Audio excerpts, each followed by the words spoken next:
Sir. Missed call వచ్చినా అది? అవును సార్. ఎక్కడ ఉంటారు సార్ మీరు?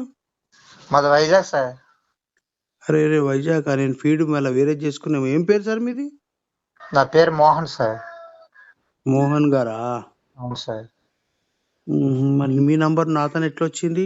అదే తెలియదు సార్. మరి ఒక నెంబర్ కొడితే వెళ్ళిపోద్ది సార్ దానికి ఏమో.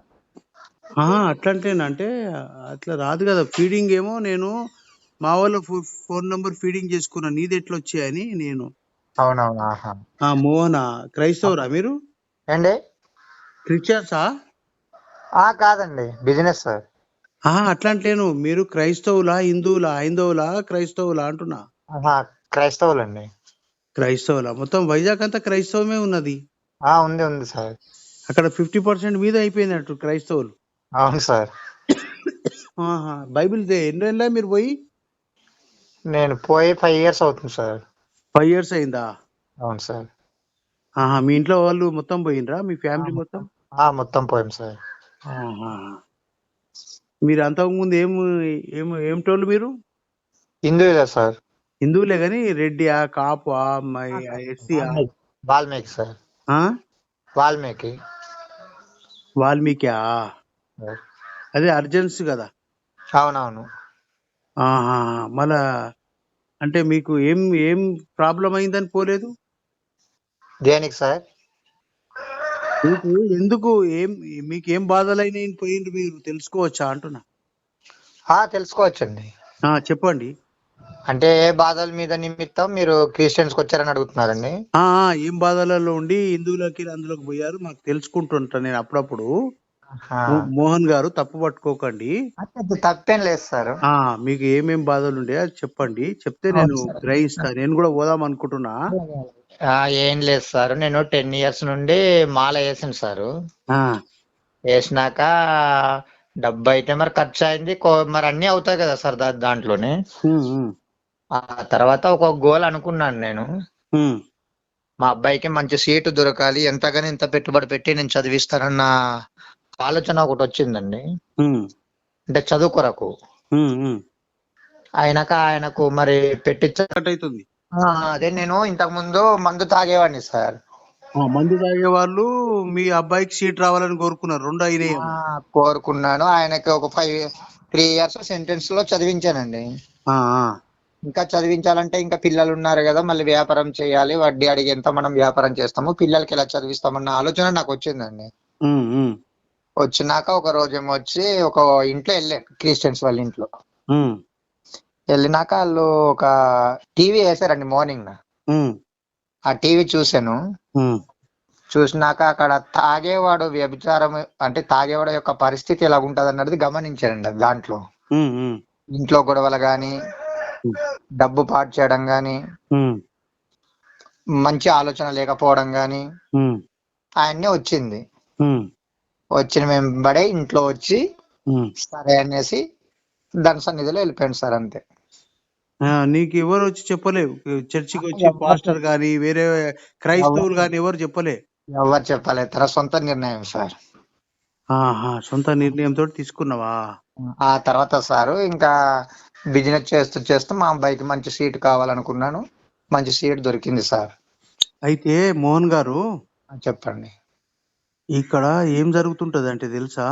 అవునవును.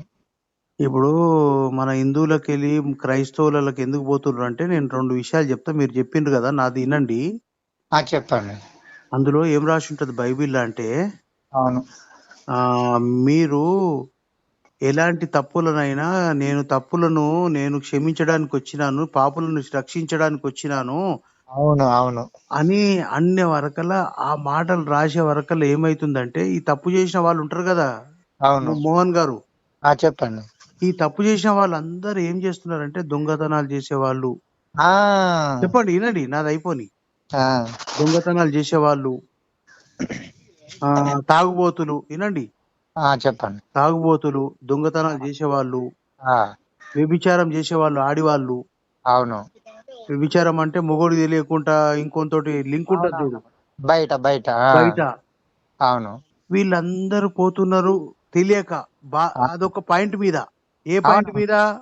పాపులను పిలువచ్చితిమి అనే డైలాగ్ విని విని అయితే ఇలాంటివి వాళ్ళు ఏం చేసిండ్రంటే ఆ, అందులోకి తొలకపోయేటప్పుడు ఇలాంటివన్నీ రాసుకున్నారు, అట్రాక్ట్ అవుతున్నారు అన్నమాట. ఏమని?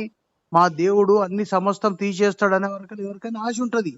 అవును ఆశ ఉండే వరకు ఏమైతుంది, ఆయన చేతిలో ఉన్నది, ఆయననే ఇవన్నీ పాపులను పిలువచ్చి తినే వరకు వీళ్ళు పాపం ఎట్లా చేస్తారని తెలుసు తెలుసు. ప్రపంచమంతా. అవును ఆ ప్రపంచమంతా పాపం ఎట్లా చేస్తారని తెలిసి ఏం చేసిండంటే ఈ ఆ, తెలివి కళ్ళు ఏం చేసిండంటే ముందే అడ్వాన్స్ గా రాసేసిండ్రు అందులో. ఏమని? ఆ, పాపులకు పిలువ వచ్చింది కానీ మాకు మాకు పాపులకి పరలోకం ఉంటది, ఎన్ని తప్పులు చేసినా యెహోవా క్షమిస్తాడు, యేసు క్షమిస్తాడు. మీరు ఆ తల్లిని గాని భార్యని గాని చర్చినా గాని ఆమీన్ అంటే పోతది అనే వడ్లు ఉన్నాయి అందులో. అవునవును ఆమీన్ అనాలంట. ఏమని? భార్యని చర్చినా తల్లిని చర్చినా ఆ, అంత అంత అంత విడ్డూరంగా రాసుకొని అంత అది రాసుకునే వరకలా ఆ ఆ, తల్లిని చేసినోడున్నా, బిడ్డని చేసినోడున్నా, ఒక దోస్తు భార్యని రేపు చేసినోడున్నా, ఇవన్నీ చేసినోడున్నా పాపం తీసేస్తే అనే వరకలా ఆమీన్ అనాలి, లేకపోతే నేను పాపులను పిలువచ్చి అనాలి అనే వరకలా వీళ్ళు ఏమైతున్నారు, అట్రాక్ట్ అవుతున్నారు. అవును అయితే ఈ అట్రాక్ట్ అయ్యే ఏమైతుంది మోహన్ గారు, ఆ, అందులోకి ఆటోమేటిక్ పోతారు ఎవరైనా. ఇప్పుడు ఆ, వినండి, నా మొత్తం విన్నాక మీరు మాట్లాడండి. ఆ, చెప్పండి. ఒక 2 నిమిషాల్లో వస్తున్నా, బాత్రూమ్ ఉన్నాడు. అయితే ఈ ఇది ఏమైతుందంటే మనిషికి కావాల్సింది, ఆ, మనిషికి కావాల్సింది మెదడు. అవును ఇప్పుడు మనము ఒక వెంకటేశ్వర స్వామి దగ్గరికి పోతారు 100 మంది. అవును వెంకటేశ్వర స్వామి దగ్గరికి పోతారు, శాంతిగా ఉండాలని కోరుకుంటారు. అయ్యా నేను ఇట్లా నా పిల్లగానికి సీట్ రావాలి అని కోరుకుంటారు. అవును నేను మందు బంద్ చేయాలని కోరుకుంటారు. అవును అందులో ఒక 70% 60% సక్సెస్ అవుతారు. ఆ, 60% 70% సక్సెస్ అవుతారు. అవును ఈ 40% మళ్ళా మందిది కాదు, తాగుడు బంద్ కాదు, ఆ పిల్లగానికి సీట్ దొరకదు ఈ 100 మందికి. అవును ఈ దొరకని వాళ్ళు ఏం చేస్తుండ్రంటే మళ్ళీ నెక్స్ట్ టైం పోతుండ్రు, లేకపోతే నా పని కాలేదు కదా, ఈ దేవుడు అనుమతి ఇవ్వలేదు అనుకుంటున్నారు. అవును అయితే కారణం అది కాదు. ఆ, ఈ దేవుని దగ్గరికి పోయి కోరికలతోటి పోవద్దు. పోదు. అవునవును కోరికల దగ్గర పోవద్దు. ఎందుకంటే అది అయ్యే పని ఎట్లయినా అవుతుంది, కాని పని ఎప్పటికి కాదు. ఆ, అయ్యే పని ఆ, ఎప్పటికైనా అవుతుంది. ఎప్పటికైనా అవుతుంది, కాని పని ఎప్పటికి కాదు. అయితే అలాగే ఏమైతుందంటే ఇక్కడ 70 మందికి పని చేస్తాడు అనిపించి దేవుడే చేసిండు అనుకుంటారు వీళ్ళు. 70 మంది 60 మంది అవును వెంకటేశ్వర స్వామి చేసిండు లేకపోతే కాకపోతుండే అంటారు. అది కాదు, ఆయన చేసింది కాదు అది. అవును మనం ఏం తెలుసా, ఆ, మన శాంతి ఉంటందుకు, మన మనశ్శాంతి ఉంటందుకు దేవుని దగ్గరికి పోవాలి. అంతే. అయితే నాకు ఈ పని చేసి పెట్టు దేవుడా, నేను తలనీలాలు ఇస్తా, ఈ అది పని తప్పు. చేసి పెట్టు దేవుడా, నీకు బంగారం ఇస్తా, నీరు దోపిడి ఇస్తా అని కోరుకుంటే తెలియని వాళ్ళు కోరుకున్నారు. అవును, అది మన కష్టార్జితం ఉంటేనే మనకు ప్రతిఫలం అన్నది వస్తుందండి. వినండి నాది అయిపోని.